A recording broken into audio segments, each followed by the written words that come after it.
It's Sergeant King there. Now this is around August or September of 1970. And there's some girls, they didn't like their picture taken. Okay, we're on a convoy here going to Anwa, which was in an area called the Arizona Territory, which is the end of the road for our convoys.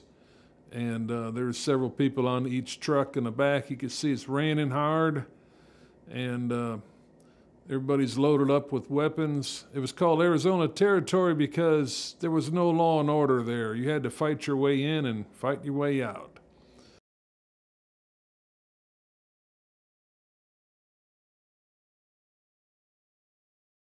We had a fuel site there, and they had, at one time, it was a regimental headquarters for the Marines, but then it got down to a small company, and we had to cross Liberty Bridge, which was blown up once or twice. There's a convoy, maybe 30 or 40 trucks in the rain. I like to be on a truck with a 50 caliber machine gun on the top of it. And we always had a helicopter for medevac for anybody who got wounded, or a truck that would get blown up.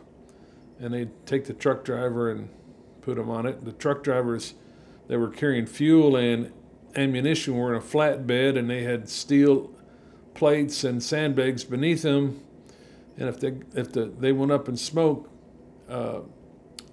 usually they'd survive fairly well, and maybe break their leg or something, and the helicopter would come and pick them up. Yeah, this is Hill 37, which I don't know what river it's on. There were several rivers there. It's the river going, or the road going to Anwa. I remember it was a Sunday. Here's another one. This is a different day because the sun is shining on this day. This is the main village there in Waukon Village. You see the people, they had a marketplace there. There's always people there. These folks were all from the north part of Vietnam, or Way City up at the DMZ. And here's a blown up bridge, and it had been rebuilt. Another village marketplace. You see an occasional water buffalo there. The buffaloes were very tame for the Vietnamese people, but we dared not get near them. This is an army unit going out in the field off the Highway 1. They'd go out, and motorized infantry going out. Looks like a lot of fun, but it was a lot of hard work. Dangerous work too. That's what Lieutenant Bill was on. He was on these motorized infantry when he was in the field.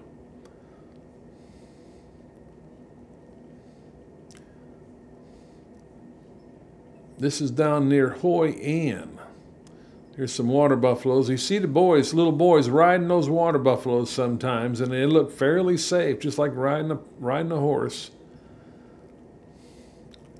I don't know where I'll put Wah was. Here's a gun, mounted gun. Here's some cows coming in. Yeah. Those little kids grew up in that kind of place and lived there all their lives. There's mama sounds. They all chewed betel nut. You know, probably a 30-year-old mama sound would look about 70. Betel nut was kind of gave them a cocaine lift, I guess. There's some bread, I guess, French bread that they learned how to make. There's some of the local folks. Yeah, this is down near Hoi An, which is near the coast. They had South Korean troops that were stationed in the Hoi An area. They were pretty rough and tough. But these are all Vietnamese people.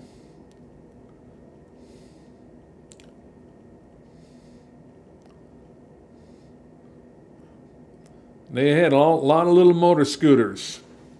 All over the place they had motor scooters. And what they would do is one guy would drive the scooter, one guy would be on the back of the scooter, and he'd like to jump off and get on your truck and see what he could throw off your truck and steal. We call those people the cowboys, the people who did the stealing. And there were a lot of cowboys around Danang. And they'd see a truck go by or a convoy go by, they'd try to go get it. There's some good pictures there.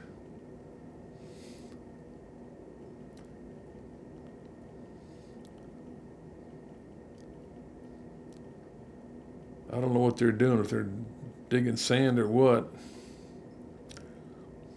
People always walking here and there and everywhere. This is after the monsoons, I think, and we had to rebuild the rooftops at some of the places at Camp Monaghan's, which is where the fuel supply was stored.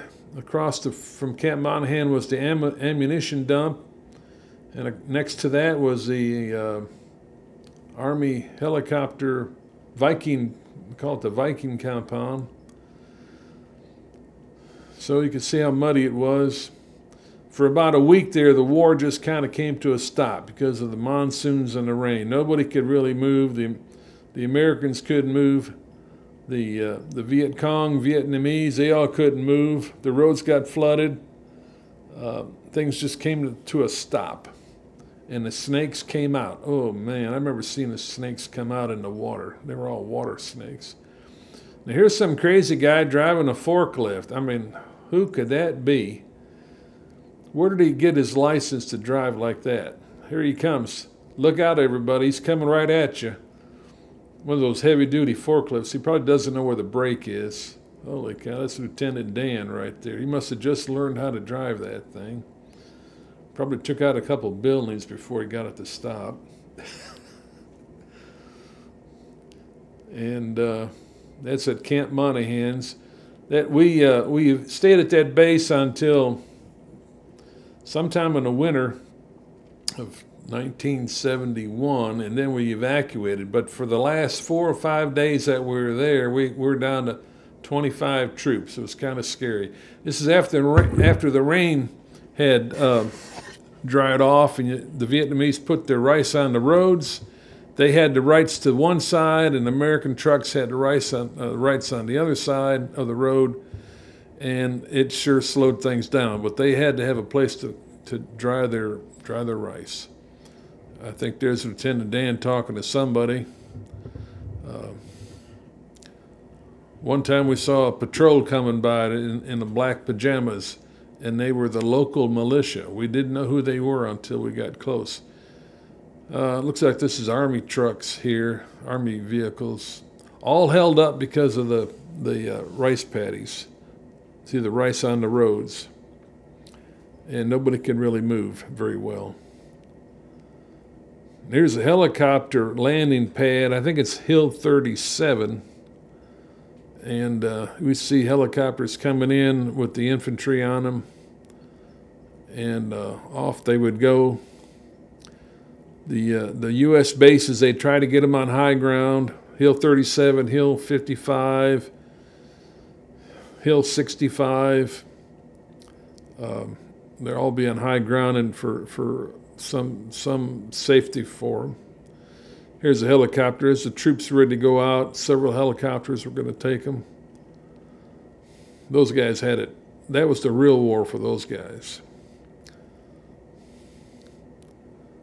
So they'd go off in several helicopters at a time.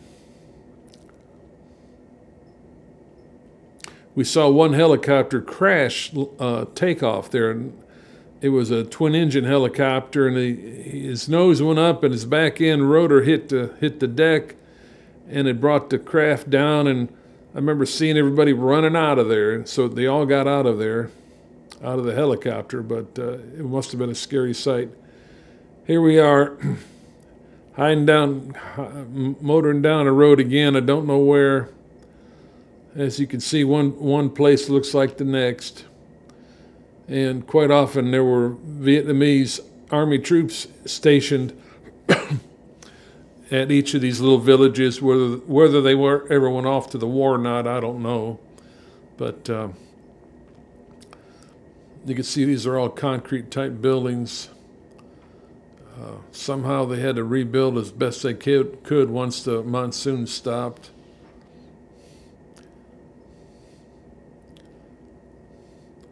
I don't know where this is really.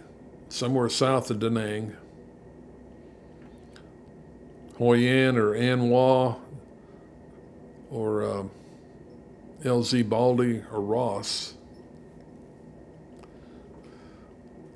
Yeah. Holy cow, that candy must have been fairly good.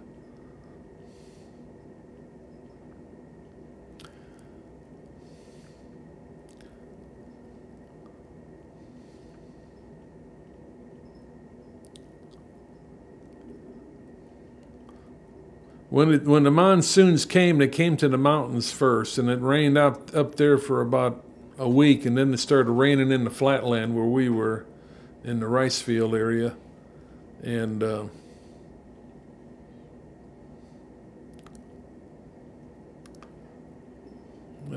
cow.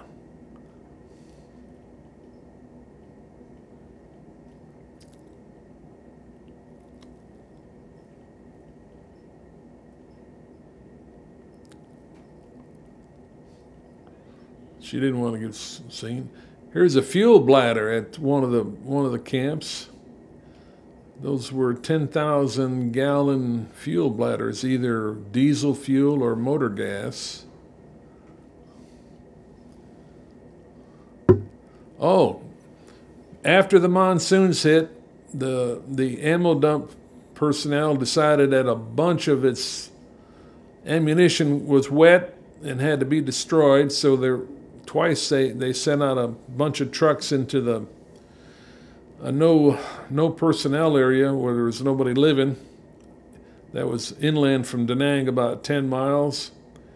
And they laid up all the bad ammunition. They had some infantry troops there to support us. And you see all the white sticks of kind of detonation devices, and all the boxes were all the ammunition. That was the only way to handle it. It was going to be blown up. And oh, there's some cows, or some of the water buffalo they're chasing away so they wouldn't get killed.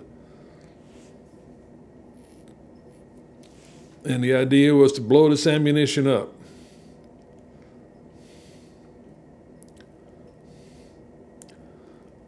This guy keeps getting into pictures. I don't know why.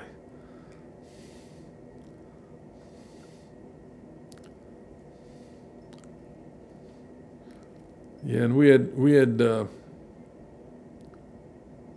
infantry guys there to make sure. There's some of the infantry guys who were protecting the whole operation.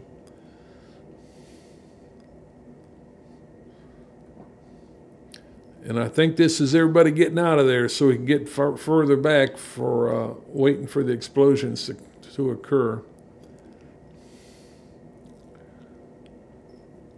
And they were trying to tell the people, get out of here, it's going to blow. And the water buffalo got out of there. They got out okay. There's the first one. They blew it up. I guess we were about half a mile away. They said you could hear that all the way back to Danang.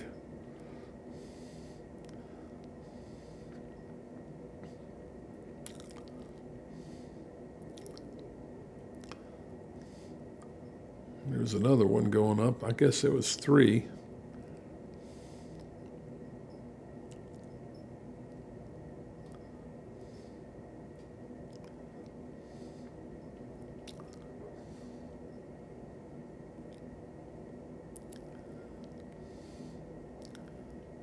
I guess we're all headed back.